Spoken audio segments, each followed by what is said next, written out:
આપણી દૂધની ડેરી વિશે તો સાંભળ્યું જ છે, પરંતુ એક ગુજરાતી એવો પણ છે જેણે વિશ્વમાં ક્યાંય ન હોય તેવી ડેરી ઉત્તર ગુજરાતમાં શરૂ કરી. અને આ ડેરી વિશ્વની પ્રથમ ડેરી છે જેનું નામ છે ગૌમૂત્ર ડેરી. એક સ્ટાર્ટઅપ દ્વારા મદનભાઈ પુરોહિત નામના વ્યક્તિએ વેસ્ટ ગૌમૂત્રમાંથી બેસ્ટ જૈવિક પ્રવાહી ખાતર તૈયાર કર્યું છે અને ખેડૂતોને ઓર્ગેનિક કે ગૌ આધારિત ખેતી તરફ વળવા માટે પ્રેરણા આપી છે.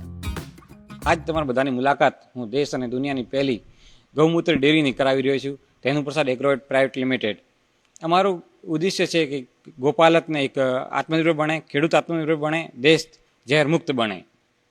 તો આની શરૂઆત અમે 2017માં 50 લીટર ગૌમૂત્રથી કરી હતી. હાલ અમે 1200 લીટર પર ડેનું પ્રોસેસિંગ કરીએ છીએ. અમે આજુબાજુના લગભગ 35થી વધારે પરિવારો પાસેથી દેશી ગાયનું ફક્ત ગૌમૂત્ર 5 રૂપિયા લીટર મહિને અમે 2 થી 2.5 લાખ રૂપિયા ખેડૂતોને ગૌમૂત્રના માધ્યમથી આપીએ છીએ. એ ગૌમૂત્ર અહીંયા લાવીને અમે અલગ અલગ પ્રોસેસ થ્રુ ડિસ્ટિલેશન પ્રોસેસ આવી જાય, એનામાં અમોનિયા સેપરેશન પ્રોસેસ આવે છે. એ અલગ અલગ પાર્ટ અલગ કરી અને ખેડૂતો માટે ડીપી, યુરિયા મતલબ કેમિકલ ફર્ટિલાઇઝર અને પેસ્ટિસાઇડના અલ્ટરનેટિવ તૈયાર કરીએ છીએ, જે ખેડૂત આપણા ખેતરમાં વાપરીને ઓર્ગેનિક ખેતી અથવા ગૌ આધારિત પ્રાકૃતિક ખેતી કરી શકે એનું પ્રોપર આપણે ઓપ્શન આપીએ છીએ. આ અમે અલગ અલગ પ્રયાસો કરતા. મારા ફાધર લગભગ 25 વર્ષથી ગૌ સેવામાં છે અને લગભગ 8 વર્ષ પહેલાં અમે અહીંયા જોયું કે ગાયો ગૌશાળામાં સુખી નથી રહેતી. આટલી બધી ગૌશાળા હોવા છતાં પણ ગાયો બહાર રખડાય છે અને ગૌશાળા કોઈ સમસ્યાનું સમાધાન નથી, પોતે સમસ્યા જ છે. તેની એના ગાયો માટે હરોચારો ક્યાંથી લાવો, ગાયો માટે સૂકોચારો ક્યાંથી લાવો, અને જે ગાયોનું સંવર્ધન થવું જોઈએ એ સંવર્ધન ગૌશાળામાં નથી થતું. તો ગાય સુખી ક્યારે થશે? તો ગાય સુખી ખેડૂતના ઘરે થશે. જેટલી વાર ગાય ખેડૂતના ઘરે નહીં હોય ત્યારે ના તો ખેડૂત સુખી થશે, ના ગાય સુખી થશે. અને તમે જોજો જ્યાંથી ગાય ખેડૂતથી દૂર થઈ છે ખેડૂતના ખેતરમાં ઓર્ગેનિક કાર્બન પણ દિવસે દિવસે ઘટી રહ્યું છે. એનું મુખ્ય કારણ છે ગાયનું ગોબર. જે ધરતી માતાનો મુખ્ય ખોરાક છે એ ગાયનું ગોબર અને ગૌમૂત્ર છે. એ ધરતી માતાને નથી મળી રહ્યો.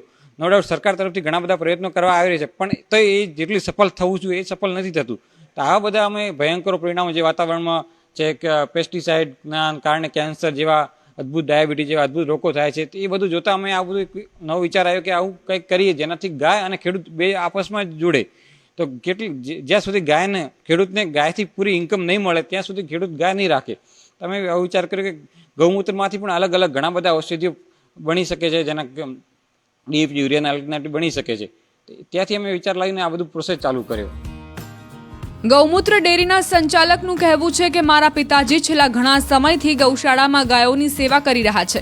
જો કે અમને એવો વિચાર આવ્યો કે ગૌમૂત્રને કઈ રીતે ઉપયોગમાં લઈ શકાય. ત્યારબાદ તેનું રિસર્ચ કર્યું અને બાદમાં જાણવા મળ્યું કે ગૌમૂત્ર માત્ર મૂત્ર જ નહીં પરંતુ જમીન પરનું સોનું છે, જેને લઈ અમારા વિસ્તારમાં ગૌમૂત્રની ડેરી બનાવી. ઉલ્લેખનીય છે કે ડેરીમાં આવનાર ગૌમૂત્રનું પ્રોસેસિંગ કરીને તેમાંથી અર્ક અને પોટાશ અલગ કરવામાં આવે છે. તેમાંથી અલગ અલગ પ્રોડક્ટ તૈયાર કરવામાં આવે છે, જે જંતુનાશકો, આયુર્વેદિક દવાઓમાં ઉપયોગ કરાય છે. રાસાયણિક ખાતરોની કઠણ થઈ ગયેલી જમીનને પોચી કરવામાં પણ ગૌમૂત્ર ઉત્તમ છે.